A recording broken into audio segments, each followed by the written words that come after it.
Hi everyone, welcome to this little video. Here I'm going to show you a little about M2GO console from Martin. This one was sent to me because it has supposedly a defective encoder.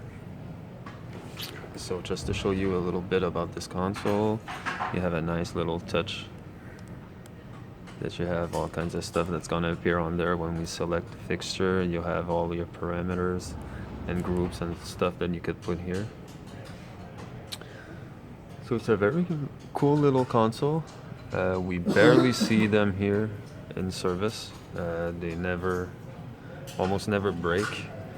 That goes for all Martin products, consoles, whether it's the Maxes or the M1s or the M2GOs. We rarely ever see them.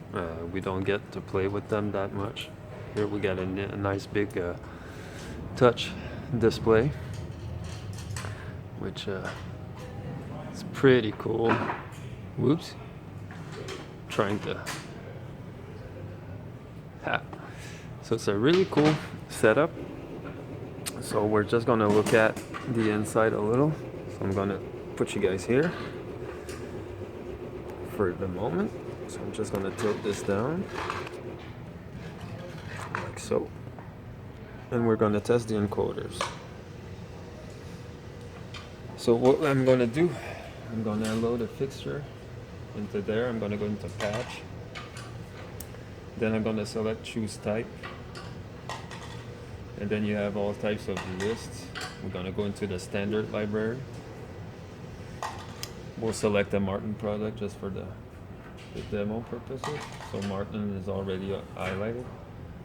We're gonna go get a Mac 2000 profile. I'm an old school guy. I like old school stuff. So Mac 2000 profile. We're gonna go use fixture type and then press enter. So it's gonna get loaded in the patch, and then we're gonna address it. Next available address. So universe 1, address 1. So we're gonna exit patch. We're gonna select this view, which is all parameters. And we're gonna go and select fixture 1. So you'll see all these things have changed here. And if we look a little closer, we're gonna look at the display. See, you got intensity, pan tilt, color, gobos, and the effects and timings and stuff. So if you select, for instance, gobos, then you go onto the screen and you have your choices for gobos right here. And if you were to select, let's say, colors, then you have your magenta, your CMY there, and the CTC. So now what we're going to do is we're going to test the encoders just to see if they work. So just by looking at them and playing with them, I can see that, you see, this one is maybe broken inside. They kind of opened up. Sometimes happen when people are using their muscles too much on the encoders. So this might be our problem right here. It might be broken inside. We're gonna have to look inside in a couple of minutes. So we're gonna test to see if the other ones work. Like so. So if I press, you can see here at the bottom, if I press on the encoder, you'll see that it's doing its job. It's activating something. So the push function on it is working. So we're gonna try rolling it. You'll see the CTC, the last parameter there, going up and down as I spin. So this is cool. We're gonna press the other one. We selected it and we see that the push works. We're gonna roll it to make sure everything is working. So this one seems good. Next one.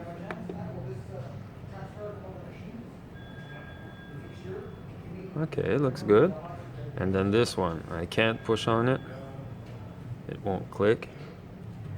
And I try to spin it, and it doesn't seem to work that well. So I took the liberty of already taking the screws out to make it easier and faster for the video purposes. So I'm gonna zoom out, and I'm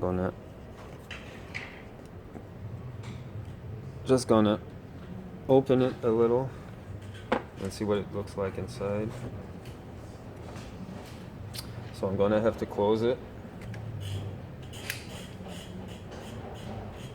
because I thought I'd be able to open it up without unplugging everything, but there are wires that are short a little. So I'm gonna unplug some stuff. And we're gonna have a look, like so.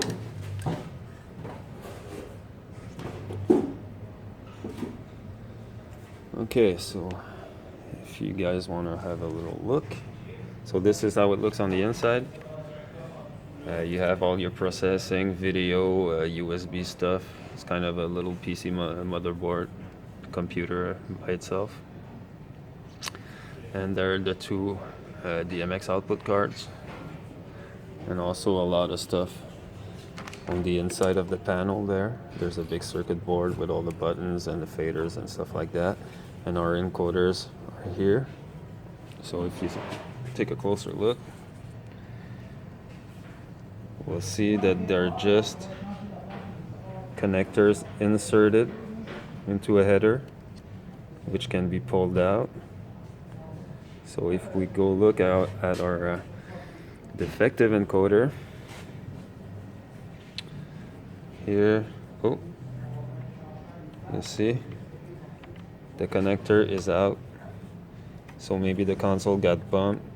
So you can see the contacts that leads right in the bottom there. They're supposed to be inserted all the way through, just like this one. So we can see clearly that this one is not inserted properly. So we're just gonna have to push on it a little. And now you see that the click is working again. So we might have to maybe put some little silicone on there, or I'm gonna make sure that the tightening nut is there underneath the cap. So we're probably gonna have to tighten this nut to make sure that it stays on the PC board on the other side, so it doesn't come out. So we're just gonna tighten this. Maybe gonna use a little silicone, I'm not sure yet, just to make sure it doesn't happen again. Because the cool thing about these consoles, like I said, is that we barely ever see them. And we like to keep it that way, you know, to have products that are reliable. So this was a little tour of the M2GO. It takes a little while to boot, so I don't want to make you guys wait, so I'm just gonna push pause on this. I'm gonna close this up, I'm gonna reboot again, and then we'll be testing what we just did to make sure that the encoder is working properly. So just hang on a sec, I'll be right back. Okay, so we're back, booted up. Okay, gonna try to close this. All right, back again. So now we'll be checking our encoders again, starting with the last one. We're gonna keep the cool one for last to see if our repair, well, if we can call that a repair, but if what we did worked. So this one is cool. This one, you see, if you double click, you'll get the color picker. That's on any encoder. If you double click, you'll have the color picker. So this one is working fine too. And now for our final test, click is working twice, opens the color picker, and then again I'm gonna try and move it slowly and make sure it's really fluid. So our encoder is working now. It wasn't very hard, it wasn't really a repair, it was just the nut that's under the cap here. I just had to use a nut driver and I tightened it. It was really loose, so the potentiometer or the encoder was pulled back out of the contacts, so we just had to tighten this and it fixed our problem. So yeah, this is a really cool little setup. Like I said, never had any complaints about any of Martin consoles.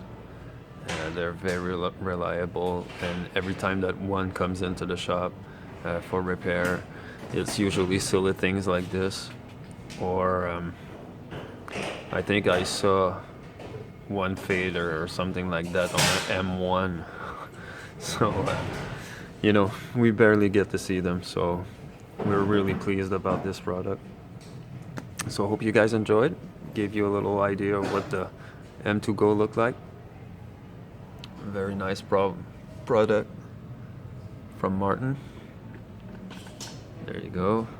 Cool little touch display here with all kinds of stuff. So there you go. Hope you enjoyed. Like my Facebook page, subscribe to the YouTube channel, and I'll come back on Facebook with the live streaming updates of when I'm gonna be streaming again.